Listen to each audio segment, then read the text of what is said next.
você para abrir sua Bíblia comigo, por favor, na carta do apóstolo Paulo aos Efésios, capítulo 5. Efésios, capítulo 5. E vamos ler um texto clássico da Bíblia sobre a questão da família. Efésios 5, versos 22 até o verso 31.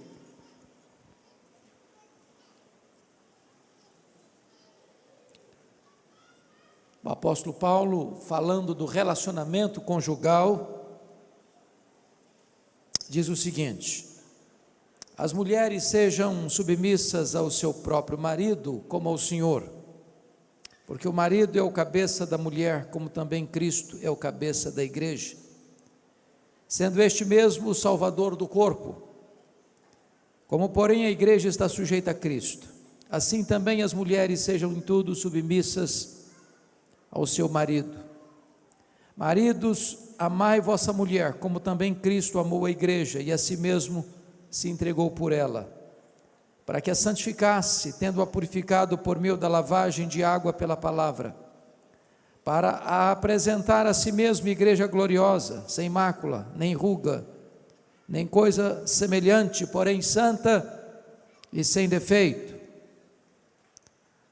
Assim também os maridos devem amar a sua mulher como ao próprio corpo. Quem ama a esposa, a si mesmo se ama. Porque ninguém jamais odiou a própria carne, antes a alimenta e dela cuida, como também Cristo faz com a igreja, porque somos membros do seu corpo. Eis porque deixa o homem a seu pai e a sua mãe, e se unirá à sua mulher, e se tornarão os dois uma só carne. Penso que todos nós estamos acompanhando de perto a conspiração não mais velada, não mais subjetiva, não mais de bastidor, mas uma conspiração afrontosa, deliberada, acirrada, contra a mais importante instituição que Deus criou, chamada família. A família preexiste ao Estado, a família preexiste à própria igreja. Não há igreja forte com famílias fracas, não há nação forte destruindo-se os fundamentos da família. O que nos choca e nos deixa perplexos é que aqueles que deveriam defender a família parece que usam todas as armas e armas de grosso calibre para desconstruir a família,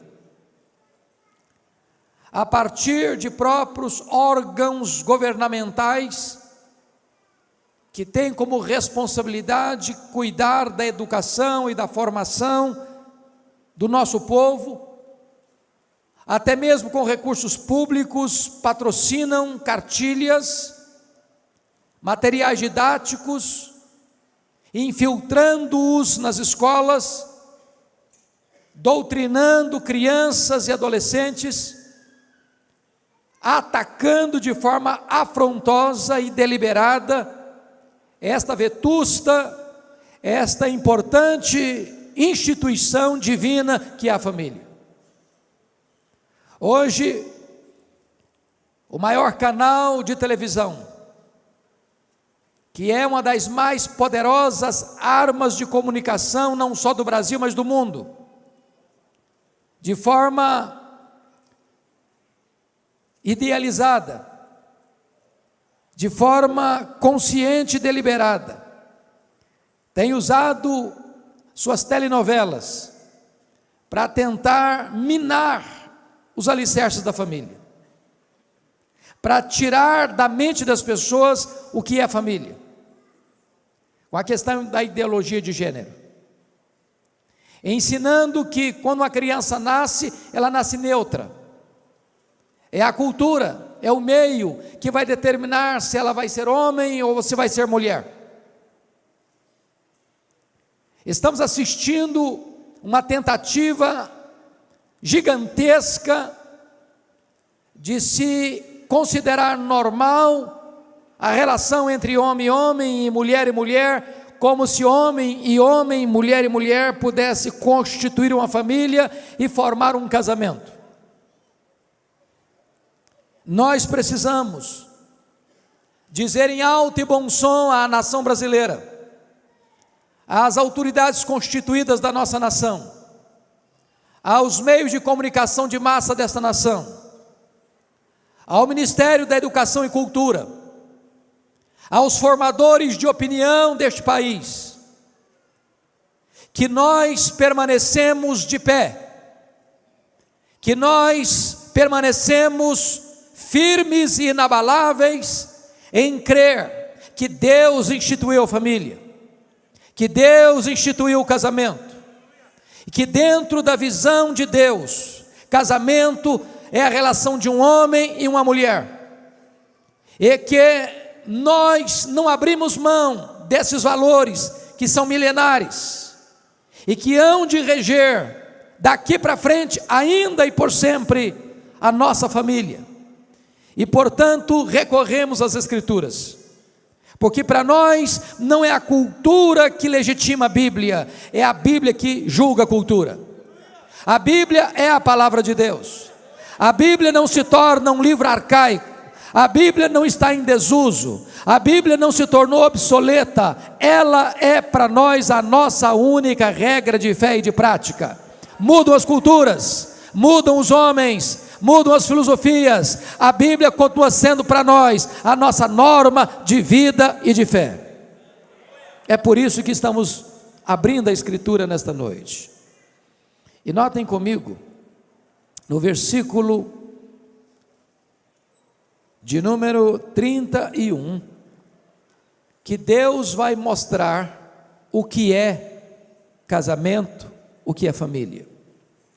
Não é um educador, não é um filósofo, não é um livre pensador, não é uma instituição humana, é o próprio Deus quem vai definir o que é casamento e o que é família. É a revelação da sua palavra. E notem comigo que o casamento tem 4 pilares, sem os quais a família entra em colapso. O primeiro pilar da família está aí no verso 31. Eis porque deixará o homem a seu pai e a sua mãe e se unirá à sua mulher. Primeiro, o casamento é heterossexual. É a união de um homem com uma mulher. Não é a união de um homem com outro homem. Não é a união de uma mulher com outra mulher. O casamento, conforme Deus instituiu, é a relação de um macho e de uma fêmea, de um homem e de uma mulher. Ele é heterossexual. Deus não criou um outro Adão para Adão. Quando Deus tirou Eva da costela de Adão, Deus não providenciou para ela uma outra Eva. O que a cultura moderna chama de amor, a Bíblia chama de paixão infame, de um erro, de algo antinatural, que tem conspirado contra os valores morais da nossa sociedade, que ao longo dos milênios foi um fator de decadência das civilizações. O segundo pilar do casamento, está aí no versículo 31, é que além de heterossexual, o casamento é instituído por Deus, é monogâmico. Deixa o homem, seu pai e sua mãe, e se unirá à sua mulher, não às suas mulheres. De tal maneira que tanto a poligenia, um homem ter mais de uma mulher, como a poliandria, uma mulher ter mais de um homem, está fora do parâmetro e do projeto de Deus. É claro que algumas pessoas de má fé ou com teologia ruim tentam defender a poligamia, inclusive nos arraiais chamados evangélicos. Quando alguém diz o seguinte: bom, mas nós vemos exemplos de homens de Deus no Velho Testamento que tiveram várias mulheres, e citam Abraão, e citam Jacó, e citam Davi, e citam Salomão, e afirmam que se esses homens foram homens de Deus e tiveram mais de uma mulher, hoje também nós poderíamos ser homens de Deus e termos mais de uma mulher. Mas essa é uma leitura errada da Bíblia. A leitura da Bíblia não é a leitura exemplarista, mas a leitura preceitual. E eu explico. Quando Deus instituiu o casamento, diz lá em Gênesis 2:24, texto repetido aqui em Efésios 5:31, Deus estabeleceu o casamento monogâmico. Por isso deixa o homem, seu pai, sua mãe, se unirá à sua mulher. Mais tarde, quando Moisés estava trazendo a lei moral, que foi dada pelo próprio Deus, como regra e norma de vida para o seu povo, está escrito no 10º mandamento: não cobiçarás a mulher do teu próximo. Já naquela época havia uma cultura poligâmica no mundo, mas a palavra de Deus, na lei moral, referenda o princípio da criação, que o casamento é monogâmico e não poligâmico. Mais tarde, 1500 anos depois, quando os fariseus chegam para Jesus e perguntam: é lícito ao marido repudiar sua mulher por qualquer motivo? Jesus responde essa pergunta com outra pergunta, e pergunta assim: não tendes lido? Vocês não conhecem a Bíblia? Vamos voltar para as Escrituras? Não tendes lido que o Criador, desde o princípio, criou homem e mulher, e por isso disse: deixa o homem seu pai e sua mãe, se une a sua mulher, tornando-se os dois uma só carne, e o que Deus uniu, não o separe o homem? De tal maneira que tanto na criação, quanto na lei moral, quanto na aliança da graça, o casamento monogâmico é reafirmado. Esta é a leitura correta das Escrituras. Isso prevalece para sempre. Portanto, essa ideia de estar casado e ter um amante, estar casado e ter outro cônjuge, está frontalmente contrário ao ensino das Escrituras. Terceiro princípio, terceiro pilar: o casamento é monossomático. Deixa o homem, seu pai e sua mãe, se une à sua mulher, tornando-se os dois uma só carne. Ou seja, o rapaz e uma moça que vai para a cama no namoro, está pecando contra Deus. Isso é fornicação, está debaixo da ira divina. Deus não põe a sua bênção numa relação desta. Segundo, relação sexual fora do casamento é adultério, e a Bíblia diz que só aquele que quer se destruir comete tal loucura. Mas a Bíblia diz que a relação sexual entre marido e mulher é uma ordenança divina. Portanto, o sexo não é pecado.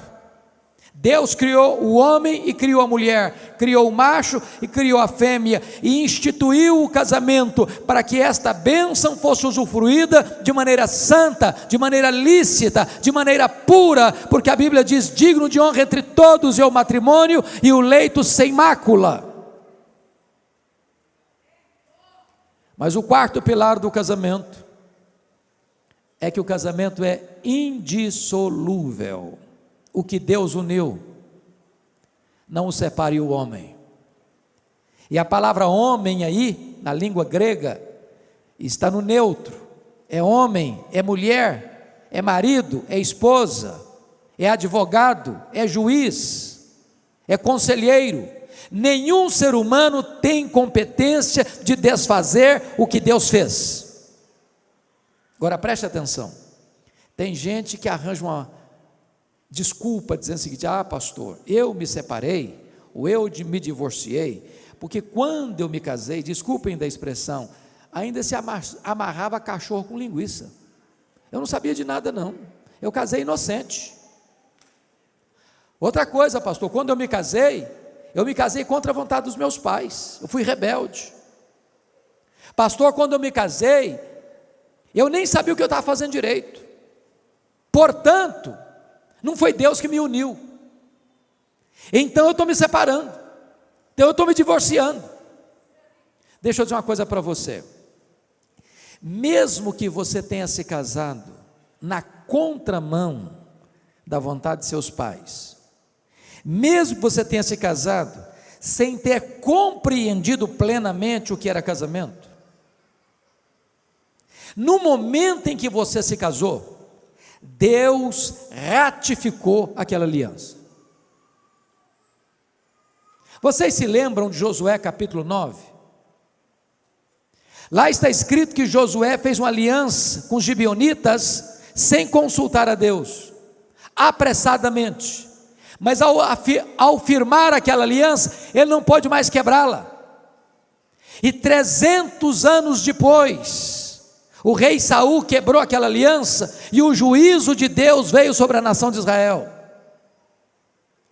Notem isso, hoje 50% dos casais que vão ao altar, jurando amor um ao outro, depois vão para as barras de um tribunal, com mágoas e dores, desfazendo esta relação através de um doloroso divórcio.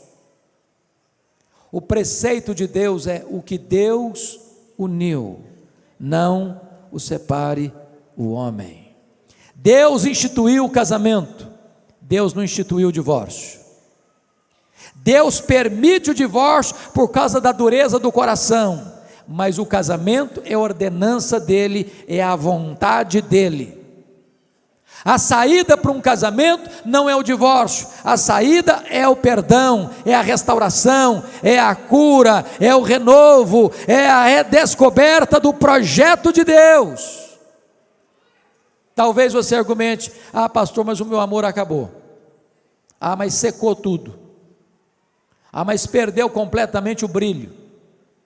Deixa eu dizer uma coisa para você: se o seu sentimento secou, o mesmo Deus que fez a vara seca de Arão florescer, pode fazer florescer o sentimento no seu coração. Se você argumenta que o amor morreu, eu posso lhe garantir que o mesmo Jesus que ressuscitou os mortos, pode ressuscitar o que está morto no seu coração. Se você argumenta que não tem mais nada, eu posso garantir a você que o Deus que chama a existência as coisas que não existem, pode trazer de volta o que já não tem mais aí, e restaurar o seu casamento. Deus é o Deus da restauração. Mas agora eu gostaria que você então pudesse acompanhar comigo qual é o papel da esposa, qual é o papel do marido, para que este casamento que é instituído por Deus, seja um casamento feliz. Feliz. Porque Deus não instituiu o casamento para a nossa infelicidade, Deus instituiu o casamento para a nossa felicidade. Nós podemos transformar um jardim grinaldado de flores num deserto, num espinheiro. Nós podemos adoecer o nosso casamento. Como é que você pode ter um casamento feliz? Então eu gostaria que você notasse comigo a orientação das Escrituras. O apóstolo Paulo começa com as mulheres, e algumas pessoas pensam e até afirmam isso de forma equivocada, que Paulo era machista. Isso não é verdade, não é verdade. Até porque quando Paulo escreveu esse texto, irmãos, em todas as culturas da época, a mulher era desprezada. A mulher era desprezada na cultura hebraica, era propriedade do pai quando solteira e propriedade do marido quando casada. Para você ter uma ideia, a mulher não recebia herança na época. Naquela época que Paulo escreveu esse texto, o divórcio entre os hebreus era terrivelmente fácil. Havia um rabino chamado Hilel, que dizia que se a mulher queimasse a comida, o marido podia se divorciar dela. Se ela levantasse a voz um pouco, o marido podia divorciar dela. Pois bem, o cristianismo vem para restaurar o valor da mulher. O cristianismo vem para resgatar o verdadeiro sentido do casamento e da família. Se você olhar para a cultura grega, a mulher era mais desprezada ainda. Para você ter uma ideia, o maior orador grego, Demóstenes, disse que o homem tinha prostitutas para o prazer, concubinas para o sexo diário e esposa para os filhos legítimos. Era essa a cultura grega. Xenofonte disse que a mulher deve ver pouco, escutar pouco e perguntar o mínimo. Esse era o conceito dos gregos sobre a mulher. É o cristianismo que vem resgatar o papel da mulher nessa cultura que desprezava e humilhava a mulher. Se você vai para a cultura romana, era pior ainda. Sêneca dizia que as mulheres se casavam para o divórcio ou para se divorciar, e se divorciavam para casar. Agora, quando você olha a cultura pós-moderna, a mulher virou um objeto da sensualidade, virou apenas peça de propaganda. E é nesse contexto que eu chamo a sua atenção para o versículo 22.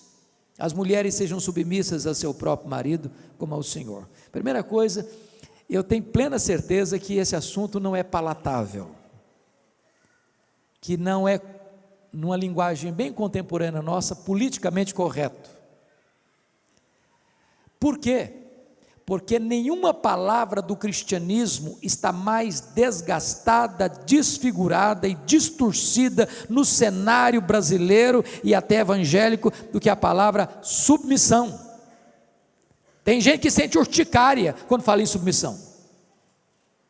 Então eu gostaria de dizer para você o que não é submissão. Primeiro, quando a Bíblia diz que a mulher deve ser submissa ao seu marido, a Bíblia não está dizendo que submissão significa inferioridade. A mulher não é inferior ao homem em quesito nenhum. Primeiro, na criação.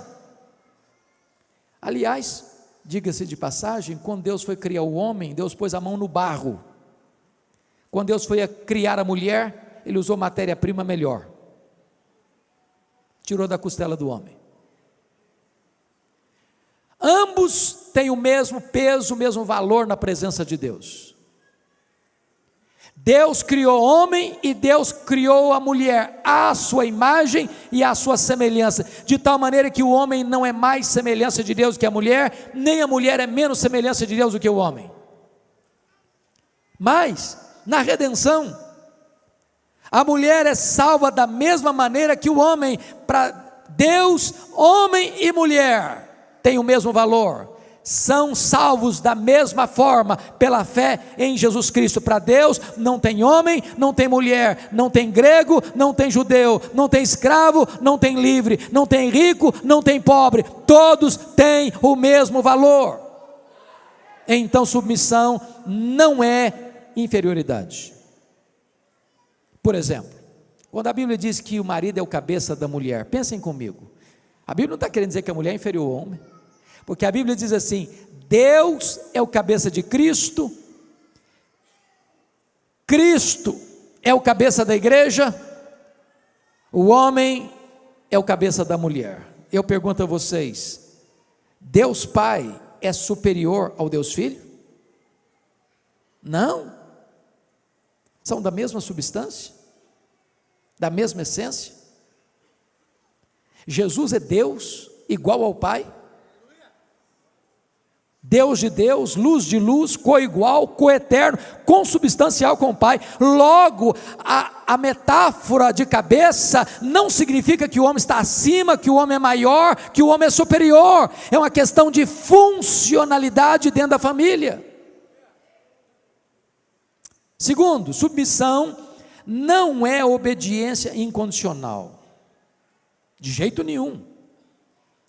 A mulher é submissa ao marido, então ela tem que obedecer incondicionalmente. A Bíblia não ensina isso. A Bíblia não ensina isso. A Bíblia diz que a obediência, a submissão da mulher ao seu marido vai até o ponto dessa submissão não se insurgir contra a autoridade do Senhor Jesus Cristo. Se o marido requerer da sua esposa uma obediência servil, que vai levar essa esposa a desonrar a Cristo, a desobedecer a Cristo, a pecar contra Cristo, cabe a esta mulher desobedecer ao seu marido para obedecer ao Senhor Jesus. Deixa eu ilustrar isso para vocês de uma forma muito extrema. Eu era pastor, eu era estudante nos Estados Unidos, fazendo meu curso de doutorado, quando eu recebi um telefonema anônimo de uma mulher que dizia ser evangélica, marido se dizia evangélico, e esse homem, diz ela, num telefonema anônimo para mim, dizendo: pastor, eu estou muito desesperada. Falei: por quê? Meu marido é viciado em pornografia. Sabia que 30% dos homens hoje são viciados em pornografia? Que 20% das mulheres hoje são viciadas em pornografia? Isso é uma droga que destrói a mente e a alma. E essa mulher disse assim: pastor, o meu marido quer que eu me deite com um amigo nosso que frequenta a nossa casa para ele assistir a cena. O que é que eu faço? Ele é mais jovem e mais bonito que o meu marido, eu não aguento mais tanta pressão. Eu disse para ela assim: confronte seu marido, se ele não se arrepender, abandone seu marido. É melhor você ser uma mulher divorciada do que ser uma prostituta. Não pense que o seu marido, por ser seu marido, pode exigir de você tal coisa. Isso não é submissão.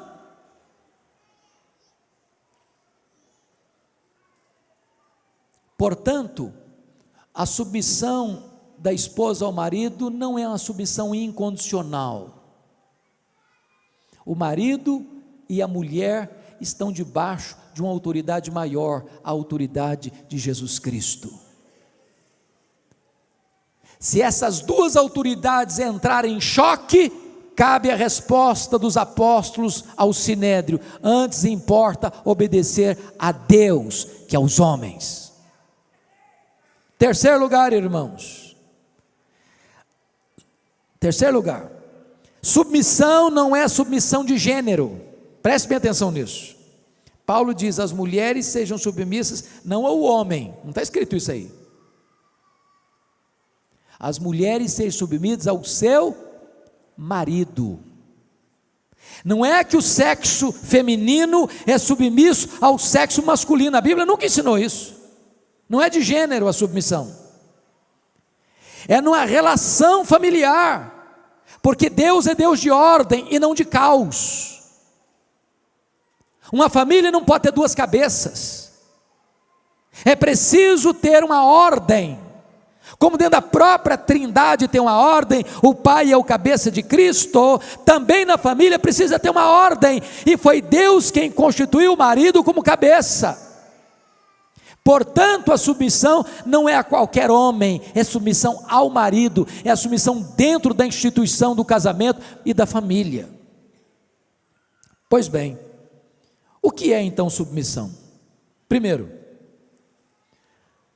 submissão é ter uma missão debaixo da missão do marido. Se o papel do marido é amar a sua mulher e dar a sua vida por ela, a missão da mulher é possibilitar ao marido a cumprir esse propósito, esse desiderato, essa missão.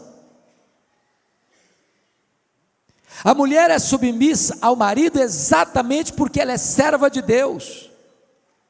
Em obediência à palavra de Deus, ela se submete ao seu marido. E eu vou lhe dizer algo maravilhoso: a submissão da mulher ao marido é a sua liberdade. Eu explico. Quando é que você é livre como cidadão brasileiro? É quando você obedece às leis ou quando você transgride as leis? Quando é que você é livre para dirigir o seu carro pelas estradas e pelas ruas da sua cidade? É quando você observa as leis do trânsito ou quando você quebra as leis do trânsito?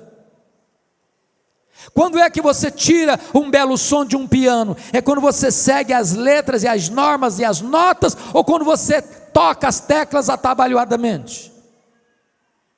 Quando é que a igreja é livre? É quando ela peca e desobedece a Cristo ou quando ela anda dentro da vontade de Cristo, seguindo a sua palavra?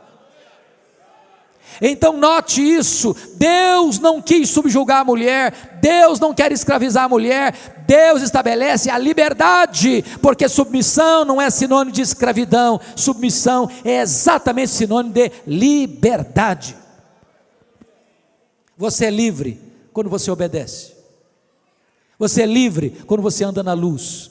O mundo diz que liberdade é liberdade para se drogar, para ter sexo livre, para viver uma vida imoral. Isso não é liberdade, isso é libertinagem. O que é submissão? Submissão é a própria glória da mulher. Eu pergunto a você: qual é a glória da igreja? Qual é a glória da noiva? Quanto mais a igreja se deleita em Cristo, mais gloriosa ela é. Quanto mais a igreja honra Cristo, mais feliz ela é. Quanto mais a igreja obedece a Cristo, mais gloriosa e esplendorosa ela é. Então a submissão da mulher é a sua glória. Agora notem, a mulher não é submissa a um tirano, a um carrasco, a um ditador, a um homem cruel, a um homem insensível. Não, a mulher é submissa ao marido que a ama como Cristo amou a igreja. Esse é o projeto de Deus, essa é a vontade de Deus. Se a sociedade pudesse ouvir isso,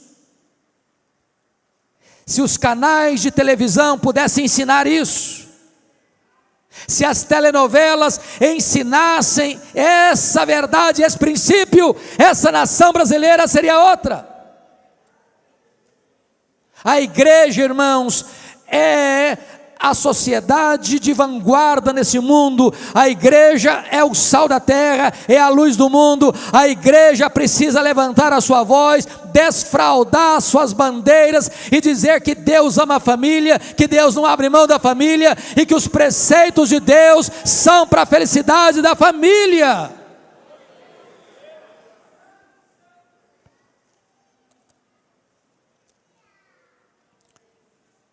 Então, se você, mulher, entende isso, você é uma mulher bem-aventurada. Sabe por quê? A Bíblia diz que a mulher sábia edifica a sua casa. Há muitas mulheres que não querem se colocar debaixo da autoridade de seu marido, disputam espaço, disputam comando. E eu, no segundo período, vou falar do outro lado da verdade bíblica, porque eu tenho certeza que tem muitas mulheres também, cujos maridos já se abdicaram da sua liderança, maridos omissos, desculpem da expressão, maridos frouxos, que não assumem o seu papel de líder da casa, de sacerdote do lar, não assume a responsabilidade de educar os filhos, de orar com os filhos, de orar com a esposa, de ser conselheiro, de ser intercessor, de ser amigo, de ser provedor, de ser uma bênção para a sua casa. E a nossa esperança, irmãos, é que a cidade de Várzea Paulista possa ser verdadeiramente impactada por esta igreja, pelas igrejas aqui representadas, para que cada família dessa cidade, em cada rua, em cada avenida, em cada praça, em cada escola, em cada faculdade, em cada instituição de ensino, em cada instituição de saúde, em cada instituição militar, possa saber que aqui nessa cidade há uma igreja que ama a família, que se importa com a família e que vela pela família.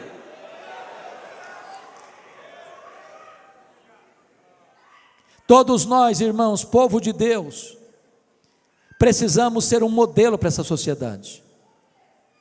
Um modelo. Quando o grande artista e humorista brasileiro Chico Anísio morreu, o que mais me impressionou é que a imprensa deu larga cobertura ao fato de que ele teve 7 casamentos, como se aquilo fosse uma grande vantagem para um homem ter 7 casamentos.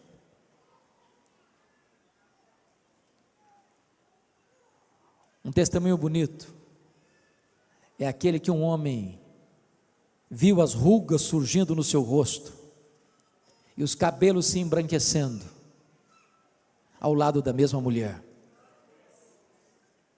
com amor, com afeto, com ternura. Casamento não tem que ser seco, não tem que ser árido. Casamento tem que ser um casamento de amor, de comunhão, de alegria, em todas as fases da vida. E eu quero terminar esse primeiro período contando para vocês uma história que me marcou muito, muito mesmo. Porque tem muito casamento, inclusive dentro das nossas igrejas, que se mantém, mas estão secos, mas estão sem alegria, estão sem óleo, perdeu o romantismo, não tem mais elogio, não tem mais afeto, não tem mais doçura. E nós precisamos resgatar isso, porque não é apenas com os princípios que nós vamos impactar a sociedade, a cidade de Várzea Paulista, é sobretudo com o exemplo.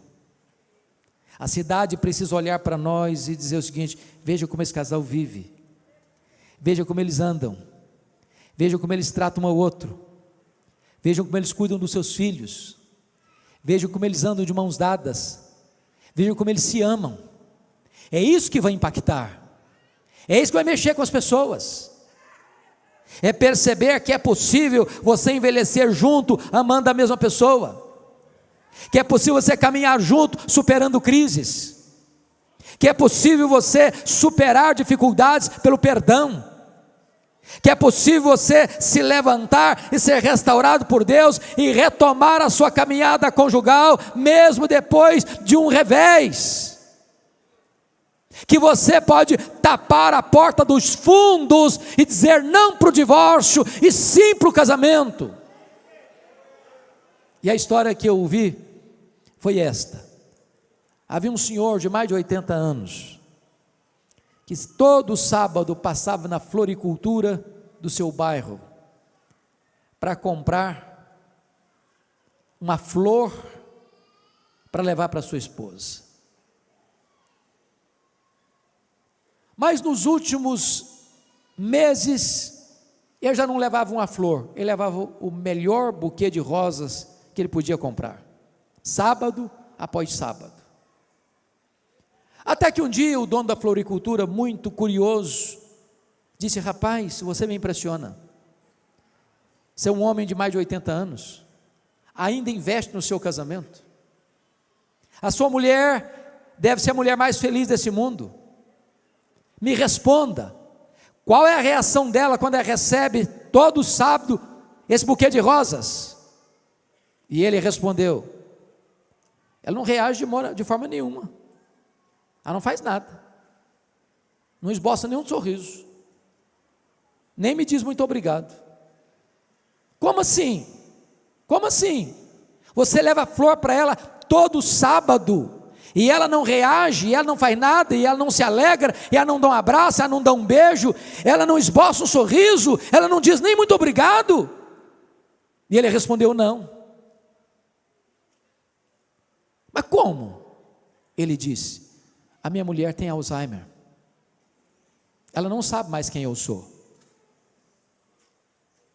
ela não sabe que eu sou o marido dela. E o homem, mais perplexo, mais chocado ainda, disse: mas se ela não sabe quem é você, por que é que você leva flor para ela todo sábado? E ele respondeu: ela não sabe quem eu sou, mas eu sei muito bem quem ela é.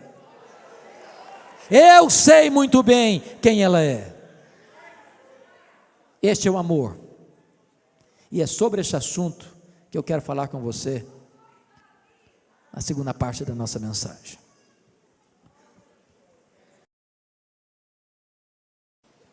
Retomando então, irmãos, ao texto de Efésios, podemos afirmar com total clareza que nenhuma mulher tem dificuldade de submeter a um homem que a ama como Cristo amou a igreja. Pois esse é o projeto de Deus. Se Deus requer que a mulher se submeta ao seu marido, Deus requer que o marido ame a sua mulher como Cristo amou a igreja. O padrão para o homem, para o marido, é muito mais elevado.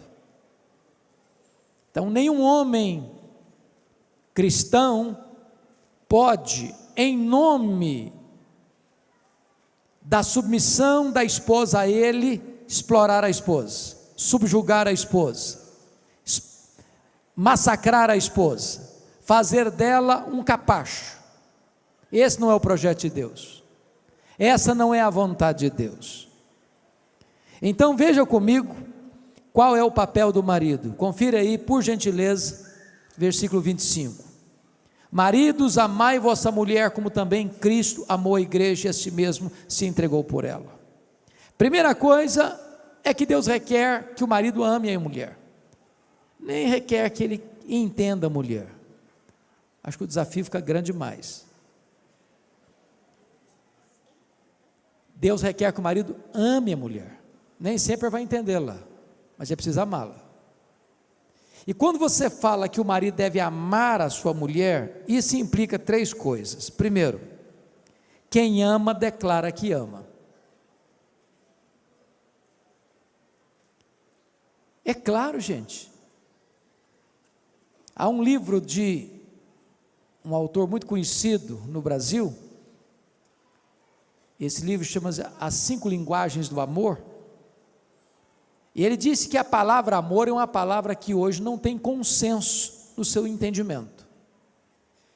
Porque para algumas pessoas, amor é ouvir essa declaração: eu te amo.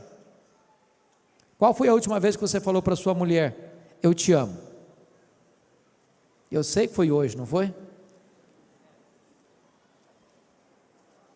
Para outras pessoas, amor é serviço. Se você não ajuda sua mulher a lavar a louça da janta, você não ama nada, porque a linguagem que ela entende por amor é serviço. Eu sei que você daqui é tipo de marido que ajuda, claro, né? Não tem nenhum marido machista aqui. Para a terceira pessoa, amor é tempo de qualidade. Se você não está perto, se você não fica junto, se você não agenda para ficar perto, você não ama, porque a pessoa entende que amor é isso. Para a quarta pessoa, amor é contato físico. Se você não abraça, não beija, não está junto, você não ama, porque a linguagem que a pessoa entende de amor é isso. Para a quinta pessoa, amor é cartão de crédito. Se você é um marido pão duro, munheca, mão de vaca, você não ama coisa nenhuma. É claro que vocês são maridos generosos, né? Que compram um presentinho de vez em quando, sem ser dia de aniversário, aniversário de casamento, aniversário da sogra, vocês gostam de comprar um presentinho de vez em quando, não é isso? Quem ama, declara que ama. Se a gente não cultivar esse hábito, perde-se essa prática. Tem constrangimento depois. Pastor Alberto, uma das coisas mais assim constrangedoras do meu pastorado que o primeiro casamento que eu celebrei em Bragança Paulista, no meu primeiro ano de ministério, passado um ano, o casal veio ao meu gabinete pastoral, e a mulher estava muito brava com o marido, e ela me disse assim: pastor, a última vez que o meu marido me disse que me ama, foi no dia do casamento, nunca mais ele falou. E ele olhou para ela assim desconfiado e disse: mas precisa dizer de novo? Não falta nada para você? Coitado, não tinha entendido nada. Pior do que esse foi aquele que disse no dia do casamento no altar: hoje eu estou te avisando que eu te amo, se um dia eu me arrepender eu te aviso. Quem ama, declara que ama. Segundo, quem ama, tem tempo para a pessoa amada. Meus irmãos, eu sei que todos nós temos agenda muito complicada, mas deixa eu dizer uma coisa para você: sua mulher, seus filhos precisam ter prioridade na sua agenda. Deixa eu lhes dar um exemplo hoje. Eu quase fui indelicado com meu querido colega, estava vindo para a igreja, o telefone tocou. Se fosse outra pessoa, não teria atendido. E o senhor percebeu que eu interrompi a sua fala comigo, pedi licença e atendi. Por que eu atendi? Porque era minha esposa. E eu tenho um princípio: eu posso estar na reunião mais importante da vida, o telefone tocou, eu olhei, é minha esposa, é meu filho, é minha filha, é minha nora, eu atendo na hora. Na hora. Se tiver uma necessidade, eu peço licença e saio na hora. Porque, muito obstante você tenha tantos compromissos, a sua família precisa saber que você tem acesso à sua agenda a qualquer dia, qualquer hora, em qualquer lugar, e tem prioridade. Quem ama, tem tempo para a pessoa amada. Deixa eu lhes contar um fato, me permitam, da minha experiência. Eu fui para Vitória em 1985 para ser pastor. No ano seguinte, eu era solteiro. No ano seguinte, nós recebíamos lá a Assembleia Geral da nossa denominação. Aí o meu colega de turma, que era pastor de uma cidade do interior, chamada Iuna, me perguntou assim, isso era mês de julho: você pode pregar na minha igreja esse ano? Eu peguei minha agendinha, não era rosa igual essa que estava aqui agora, dei uma olhada e disse o seguinte: não posso, esse ano eu não posso. E eu estava sendo sincero com ele, estava chegando para a igreja, tinha muita coisa para fazer. Só que naquela semana, eu conheci uma moça muito bonita da igreja dele. Essa moça é minha esposa há 30 anos. E eu fui na igreja desse pastor naquele ano, que era a ovelha dele, 9 vezes, naquele ano, 9 vezes, eu mudei minha agenda, eu arranjei tempo, porque quem ama, tem tempo para a pessoa amada. Então, arranje tempo para estar junto com a sua mulher, tira férias com a sua mulher, passeie com a sua mulher. Se você não tem dinheiro para ir um restaurante, pare na esquina e coma um cachorro quente com a sua mulher, compre um saco de pipoca, mas arranje tempo para estar perto. Hoje às vezes nós temos tempo para todo mundo, mas não temos tempo para a família. Escutamos todo mundo, mas não escutamos a família. Terceiro, quem ama procura agradar a pessoa amada. Meus irmãos, não tem nada que machuca mais uma mulher do que um marido grosso, couro de jacaré, duro no trato. Conhece gente dura no trato? Quem ama procura agradar a pessoa amada. Eu não sei, eu era pastor em Vitória, e um dia eu estava no meu gabinete e entrou uma mulher chorando, uma mulher de uns 25 e poucos anos, 25 anos mais ou menos, e essa mulher com a palma da mão rasgada. Quando ela acalmou um pouquinho, eu perguntei: minha filha, o que está acontecendo com você? Ela me disse: eu estou numa terrível crise conjugal. E eu perguntei: quantos anos de casada? Ela me disse: 3 meses. Eu falei: 3 meses? Mas lua de mel, desse jeito? Vocês já viram o pastor de vocês fazer casamento, claro. Se não botar um microfone para escutar os compromissos do noivo com a noiva e da noiva com o noivo, só o pastor escuta o que eles prometem. Parece que tem gente que ali na frente promete o seguinte: eu te prometo que a partir de hoje eu arrebento com a sua vida. Eu te prometo que a partir de hoje você não tem mais um dia de paz. Eu te prometo que a partir de hoje você não dorme mais sem Lexotan. Parece que tem gente que está prometendo isso. Quem ama, procura agradar a pessoa amada. Tem gente que diz assim: eu quero me casar para ser feliz. Não, está errado isso. Sabe por quê? Eu vou dizer algo chocante para você aqui. Não é o casamento que faz uma pessoa feliz. Casamento é para que 2 pessoas felizes sejam mais felizes ainda. Mas a única pessoa que faz alguém feliz é Jesus de Nazaré. É Jesus. Agora preste atenção nisso. O seu papel como marido, o seu papel como mulher é descobrir formas e meios de abençoar o seu cônjuge, de agradar o seu cônjuge. De que maneira fazer isso, irmãos? Um elogio. Nós temos que aprender a sermos pródigos nos elogios e cautelosos nas críticas.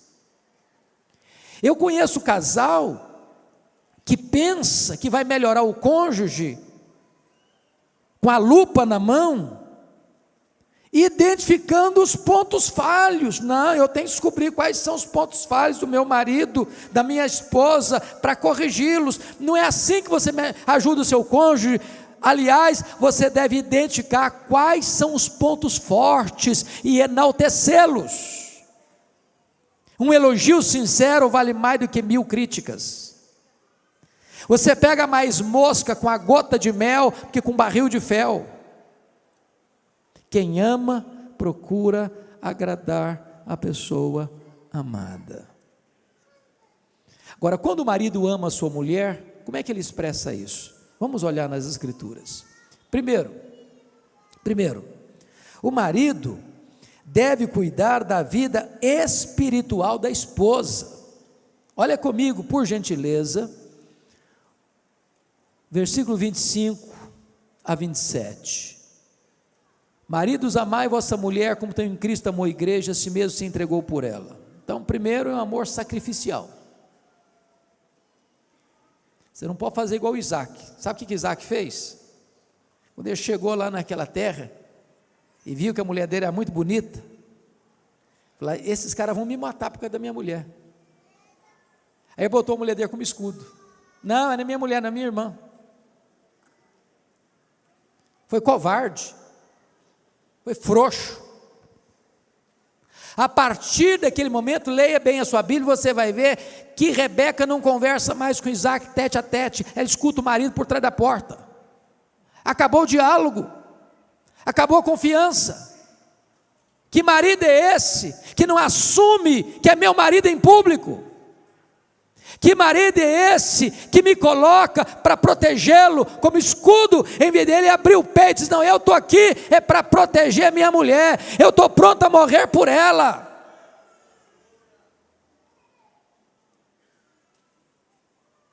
É um amor sacrificial. Olha aí comigo mais, por gentileza, versículo 26, para que a santificasse. Veja que o amor do marido santifica a mulher. De que maneira, irmãos? De que maneira que o amor do marido santifica a mulher? Pensa comigo nessa cena. Marido não elogia a esposa. O marido não é carinhoso com a esposa, o marido não é romântico com a esposa, o marido nunca faz um afago na esposa, o marido trata a esposa de qualquer jeito, casca grossa, duro no trato, não é afetuoso, não é carinhoso, não é cavalheiro, não é amável, não cobre a esposa de cuidado. Aí essa mulher sai de casa, bota o pé na rua e é coberta de elogio. Coberta de elogio. O que é que essa mulher está? Fragilizada, carente afetivamente, tornou-se o quê? Vulnerável. Vulnerável, porque ela em casa não é amada, porque ela não é elogiada, porque ela não recebe afeto, porque ela não recebe carinho, porque o marido não é romântico. Agora imagina outra cena, essa mulher, ela é valorizada pelo marido, ela é querida pelo marido, o marido a valoriza, o marido a elogia, o marido é carinhoso, o marido é romântico, o marido é cavalheiro, o marido é cuidadoso. Quando ela sair à rua e alguém vir querer trazer sedução para cima dela, sai para lá, cara, sei quem eu sou amada, eu sou querida, eu tenho valor, eu sou valorizada, eu não estou nem aí com esse tipo de elogio barato seu.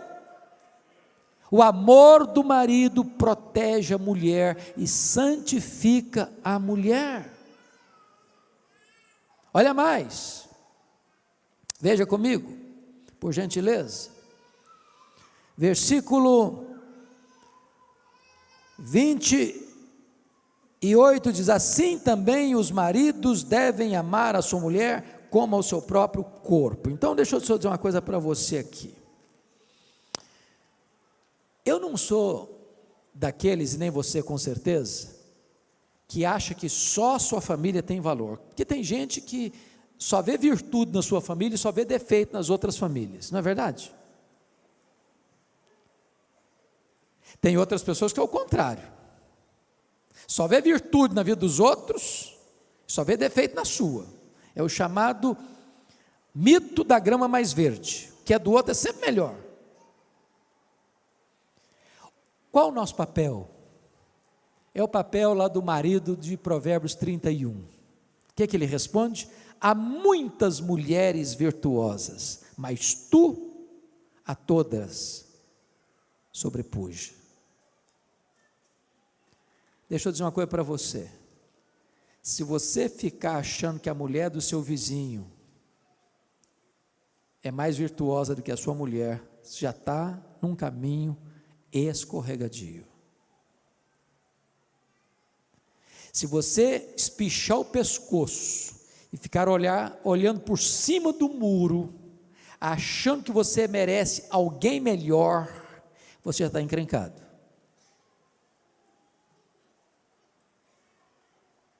Você precisa entender que você tem que vigiar o seu coração, para que você não queira ter quem você não pode ter, e para que você valorize quem você tem, quem Deus lhe deu.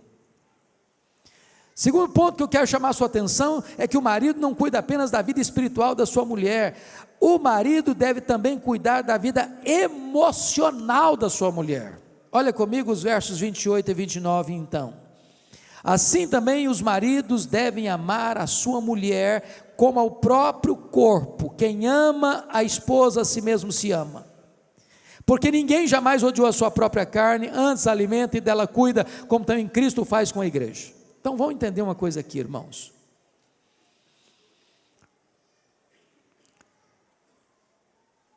Quando um marido trata mal a esposa, ele está tratando mal a si mesmo.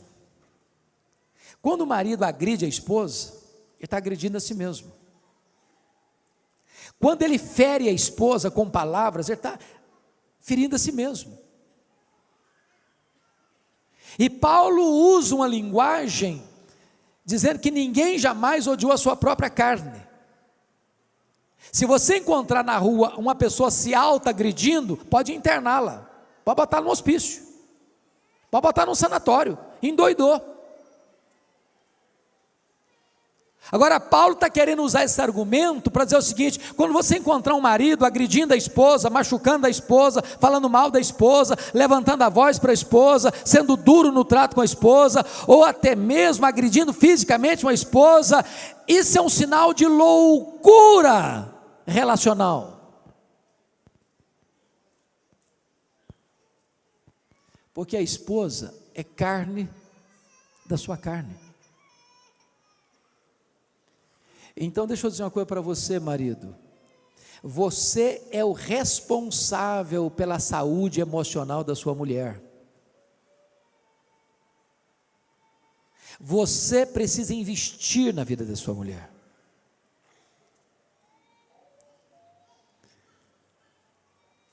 A sua mulher tem determinadas carências na área emocional que ninguém mais pode suprir a não ser você. E preste atenção que isso é altamente espiritual. Sabe por quê? 1 de Pedro 3,7 diz assim: se você não viver a vida comum do lar, tratando a sua esposa como o vaso mais frágil, as suas orações, marido, são interrompidas. Você pode levantar a mão para o céu e dar glória a Deus na igreja, se lá em casa você deita o braço na sua mulher, as suas orações na igreja não valeram nada. O que Deus está dizendo é que você não pode ter um relacionamento correto com Deus, se você não está tendo um relacionamento correto com a sua mulher. Você é o responsável pela vida emocional da sua mulher. Mas notem comigo mais,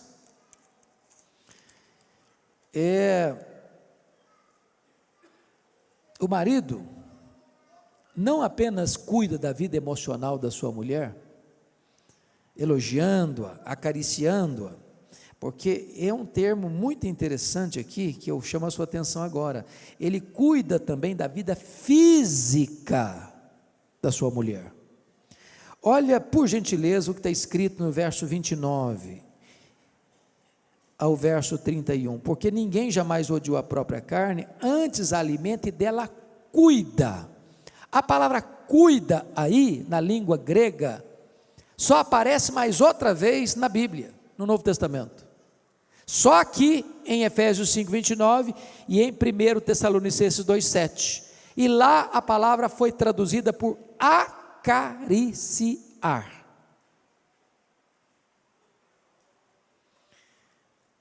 Não é que só a mulher que gosta de carinho e de afago, não, o homem gosta também, não só gosta, precisa,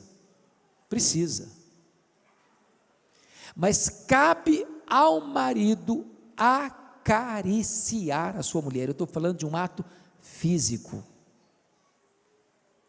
e que é legítimo, e que é a expressão da vontade de Deus, e que é o projeto de Deus, que marido e mulher tenham afeto um pelo outro, sejam carinhosos um com o outro, façam afago um no outro, abraçam um ao outro, beijam um ao outro, sejam afetuosos um com o outro, tenham carícias um com o outro. É o que a Bíblia diz em Provérbios. Por que você vai buscar a fonte alheia, a fonte estranha, se Deus botou um manancial para você dentro da sua casa, no seu casamento? Para que você vai buscar prazer lá fora, se Deus deu para você essa fonte de prazer? Então usufrua o que Deus deu para vocês. Deixa eu dizer uma coisa aqui bem aberta para vocês.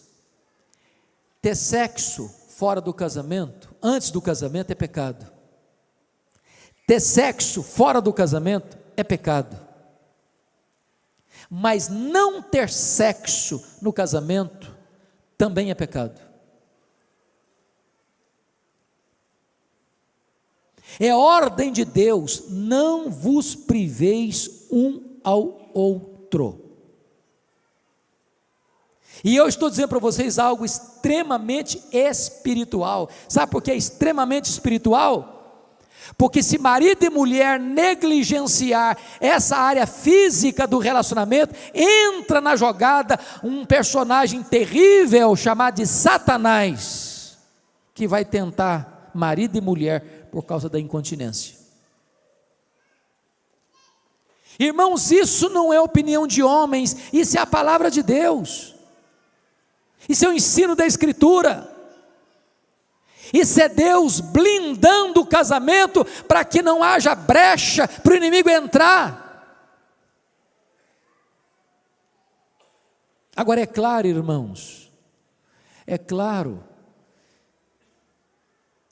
Marabel Morgan, se vocês um dia, mulheres, acharem esse livro numa livraria, comprem A Mulher Total, de Marabel Morgan.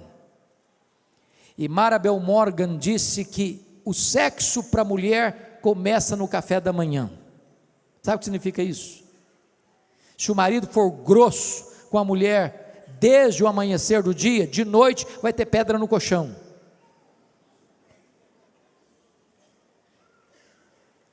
Notem que Deus é tão maravilhoso, que antes de Deus falar da área física entre marido e mulher, Ele fala que o marido tem que amar a mulher, que o marido tem que ser carinhoso com a mulher, que o marido tem que ser afetuoso com a mulher, e desta maneira os dois não vão passar fome no banquete. Irmãos, eu estou sendo claro com vocês? Ou preciso botar a legenda? Esse é o projeto de Deus. Essa é a vontade de Deus. Preste bem atenção nisso. Ninguém aqui tem um casamento tão bom que não possa ser melhorado. Ninguém aqui tem um casamento tão ruim que não possa ser restaurado. Quem sabe Deus, pela sua graça, nos ajude a investir um pouco mais no nosso casamento.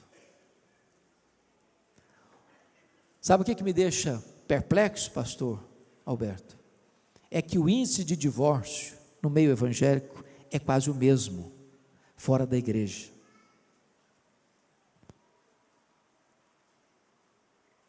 Sabe o que me deixa triste? É que às vezes o marido crente e a mulher crente têm agido quase da mesma maneira daqueles que não conhecem a Deus.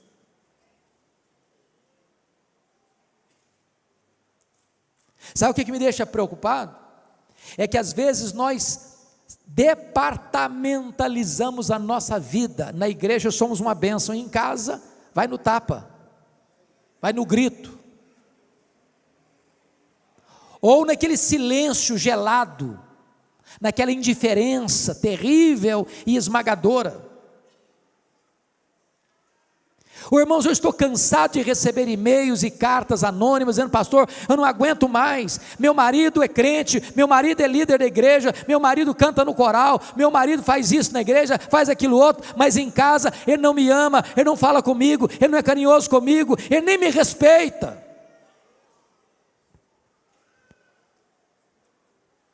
Então, em nome de Jesus, queridos, nós precisamos orar para Deus trazer um reavivamento no nosso casamento e na nossa família. A família precisa ser o alvo do nosso afeto, da nossa atenção máxima, do nosso carinho maior, do nosso maior investimento. Nós não poderemos ter reavivamento na igreja se a nossa casa está em crise, porque o que é a nossa igreja, senão a somatória das nossas famílias? Mas deixa eu concluir, dando uma palavrinha rápida, no capítulo 6, versos de 1 a 4, por favor, dê uma olhadinha aí. Filhos, obedecei a vossos pais no Senhor, pois isto é justo. Honra teu pai e tua mãe, que é o primeiro mandamento com promessa, para que te vá bem e sejas de longa vida sobre a terra. Verso 4, e vós pais, não provoqueis vossos filhos a ira, mas criai-os na disciplina e na admoestação do Senhor. Presta atenção, que no verso 1, a palavra pais, é pai e mãe. Filho tem que obedecer pai e mãe. Filho tem que honrar pai e mãe. Mas no verso 4, e vós pais, não provoqueis vossos filhos a ira, mas criai-os na disciplina e na admoestação do Senhor. Pais aí não é pai e mãe mais, a palavra grega aí é pais, maridos, pais, homens. Sabem por quê? Porque diante de Deus, o responsável pela formação espiritual dos filhos é do marido. Marido, não terceirize essa gloriosa missão. Não transfira para a sua mulher a educação cristã dos seus filhos. Deus colocou você como responsável. Você é o sacerdote do seu lar. Agora notem vocês que numa época em que o pai, na cultura romana, em que o pai tinha total poder e autoridade sobre os filhos, o que o apóstolo Paulo orienta é cautela, critério e cuidado, dizendo assim: pais, não provoqueis vossos filhos a ira. De que maneira você pai que está aqui hoje, pode provocar seu filho a ira? Primeiro, você provoca seu filho a ira quando você fala uma coisa e vive outra. Quando você diz: meu filho, você tem que ser verdadeiro, você tem que ser honesto. Aí o telefone toca. Aí você diz: fala que eu não estou não. E o filho fica em dúvida: mas que negócio é esse? Meu pai disse que tem que ser verdadeiro, tem que ser honesto, e manda eu mentir?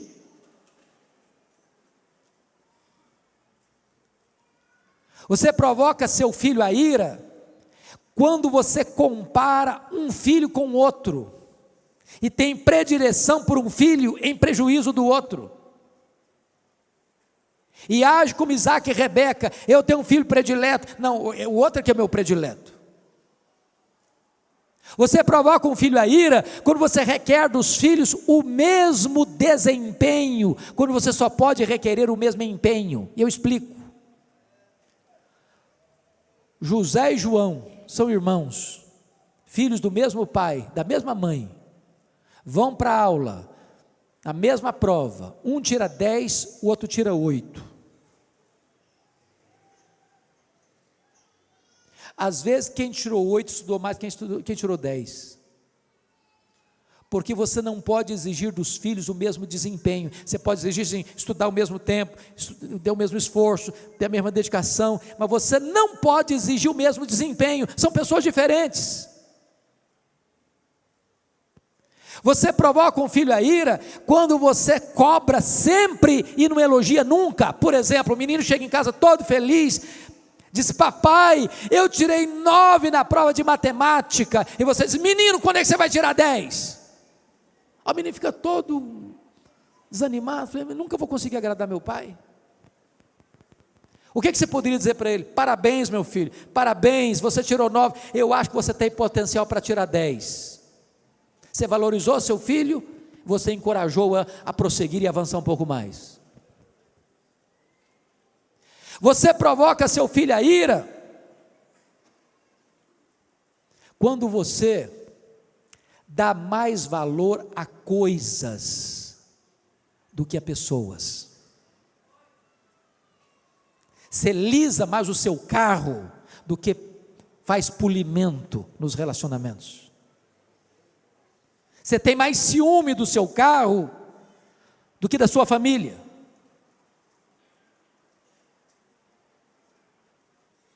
Você provoca seu filho a ira quando você grita com ele em vez de dialogar com ele, conversar com ele.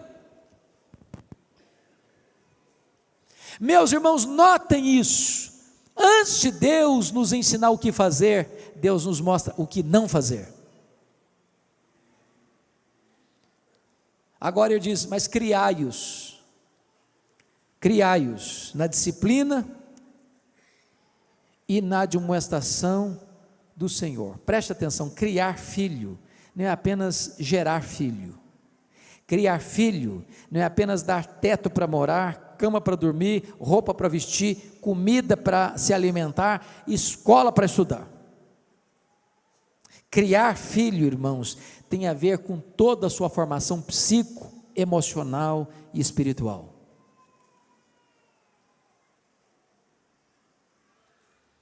Nós estamos vivendo uma geração muito complicada. Tem muitos pais que terceirizam os filhos para outros cuidarem, para outros educarem. E eu quero crer em nome de Jesus, que aqui não tem nenhum pai nem uma mãe que entregue seus filhos à babá eletrônica.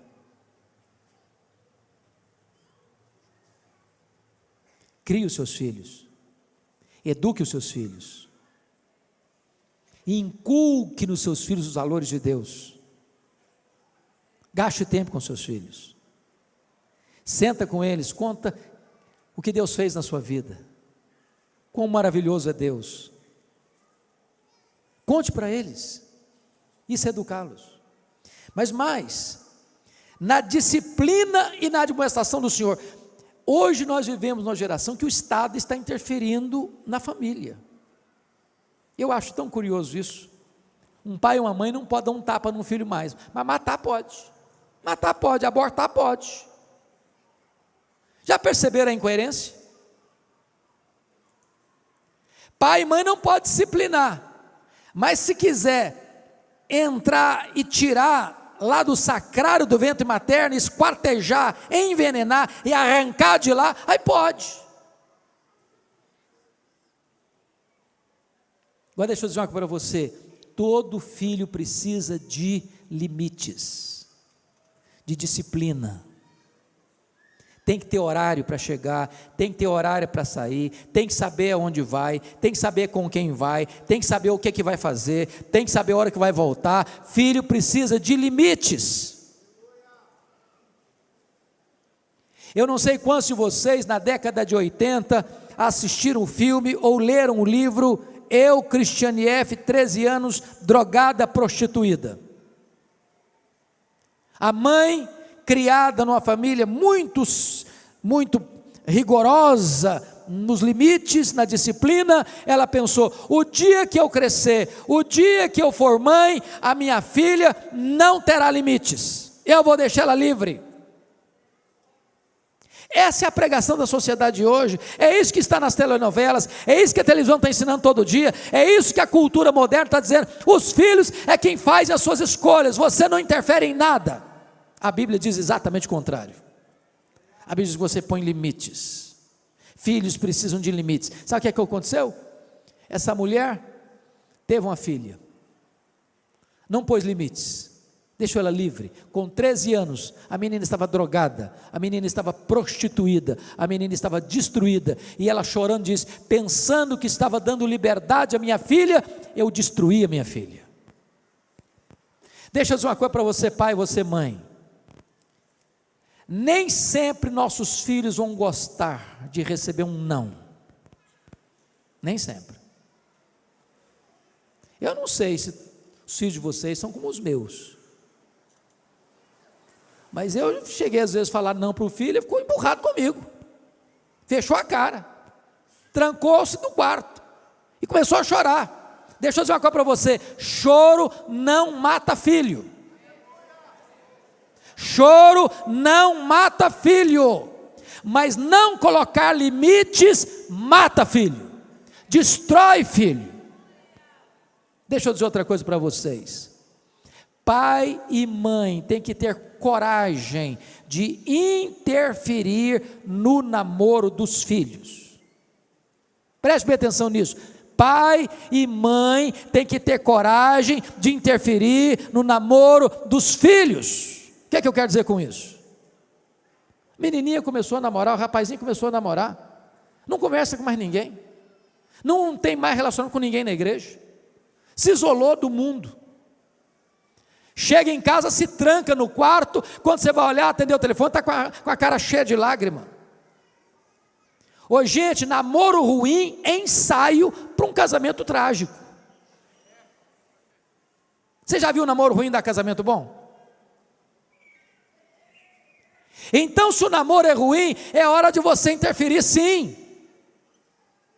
Não dá, meu filho, não dá, minha filha, vamos parar com isso. Você já escutou aquele ditado? É melhor você ficar meia hora vermelho do que a vida inteira amarelo? Depois os seus filhos vão agradecer a você. Tem que ter coragem, disciplina. Tem hora que a única linguagem que os nossos filhos vão entender é a linguagem da disciplina. Não pode, não vai, não fica. Não é agradável dizer isso não, irmãos. Você está pensando que é fácil? Mais fácil, não faz, vai, não tem problema não, chega a qualquer hora, não sei para onde vai, tudo bem. Não, tudo bem não, os filhos precisam de limites. Deixa eu dizer outra coisa para vocês. Mas agora meu filho tem 18 anos, agora faz o que quiser. Está debaixo do seu teto? Está debaixo do seu teto? Quem manda lá é você, varão. Quem manda lá é você. Não tem desse negócio que fez 18 anos agora, manda e faz o que quer, não. Filho precisa honrar pai e mãe. Eu nunca vi um filho que honra pai e mãe sendo mal sucedido na vida porque honrou pai e mãe. Nunca vi. Mas vejo todo dia jovens morrendo cedo, jovens entrando em quadrilhas de crime, de drogas e de tudo enquanto é coisa ruim, porque não honra pai e mãe, porque não escuta pai e mãe, porque não obedece pai e mãe. Em nome de Jesus, é hora de nós assumirmos o nosso posto e disciplinar, por limites. Mas a Bíblia diz mais: criai-os na admoestação. A palavra admoestação tem a ver agora com conversa, com confronto verbal. Porque às vezes, meus irmãos, sabe o que acontece na família? Quando não está bem, um fica para cá, outro fica para lá. Há um silêncio, o medo da conversa, o medo do confronto, o medo do enfrentamento. Eu não estou falando de brigar não, irmãos, não estou falando de gritar não. A autoridade não é falar alto, a autoridade não é dar murro na mesa. Eu gosto muito de uma frase de Erich Fromm, quando ele disse o seguinte: há dois tipos de autoridade, a autoridade imposta e a autoridade adquirida. A autoridade imposta é quando você grita: aqui quem manda sou eu. Quando você precisa gritar para falar isso, é porque já perdeu a autoridade. Você precisa gritar. Você pode falar baixinho, mas sabe o que fala mais? É o seu exemplo, é a sua coerência. Converse, confronte. Mas ao conversar com seu filho, confrontar o seu filho, confronte com a Bíblia aberta, confronte com o coração quebrantado, confronte com lágrimas nos olhos, confronte para passar para o seu filho o seguinte: meu filho, eu estou falando isso para você porque eu te amo, porque eu quero o melhor para a sua vida, porque eu me interesso por você, porque seria muito mais fácil eu deixar para lá, seria muito mais cômodo. Às vezes é mais fácil a omissão do silêncio e da covardia do que o desconforto do confronto. Mas chame, converse, alerta, não desista, não abra mão, não entregue seus filhos, não jogue a toalha. É isso que a Bíblia me ensina. Mas eu termino. Está escrito assim: na disciplina e na admoestação do Senhor.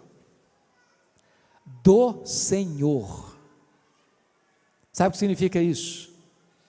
Você precisa dar aos seus filhos educação cristã. Quando eu olho hoje, irmãos, o cenário brasileiro e até na igreja, o que é que um pai e uma mãe hoje quer dos filhos? Via de regra, Nós temos até uma expressão, fulano de tal está muito bem de vida, está muito bem sucedido na vida. O que está querendo dizer com isso? Estudando uma boa escola? Fez a prova do Enem, tirou nota máxima? Galgou os degraus da melhor faculdade do país? Entrou num curso cobiçado? Saiu da faculdade e achou um grande emprego? Está ganhando muito dinheiro? Tudo isso é bênção, tudo isso é legítimo, tudo isso pode ser desejado, mas se você não passou os valores de Deus para os seus filhos, tudo isso é troféu de palha. Troféu de palha. O que adianta ganhar o mundo inteiro e perder a sua alma? Mais importante que qualquer vitória nesta vida, qualquer sucesso nesta vida para os nossos filhos, é criar os nossos filhos na admoestação do Senhor. Que os nossos filhos sejam servos de Deus, que eles amem a Jesus, que eles sirvam a Deus, que eles estejam integrados na igreja, que eles sintam prazer em participar do culto e adoração a Deus, que eles estejam envolvidos na obra de Deus, que eles estejam engajados no reino de Deus. E eu quero terminar dizendo o seguinte, irmãos, eu olho, e o pastor Alberto tem viajado tanto, quanta tristeza você tem quando vai em Europa hoje, de ver as igrejas vazias, ou de ver um gato pingado de gente, só de cabecinha branca, porque a juventude não está mais na igreja. Por quê, irmãos? Por quê? É porque os pais falharam em passar o bastão do evangelho para os seus filhos. Irmãos, hoje os nossos filhos estão vivendo um mundo muito mais perigoso que nós vivemos na nossa juventude.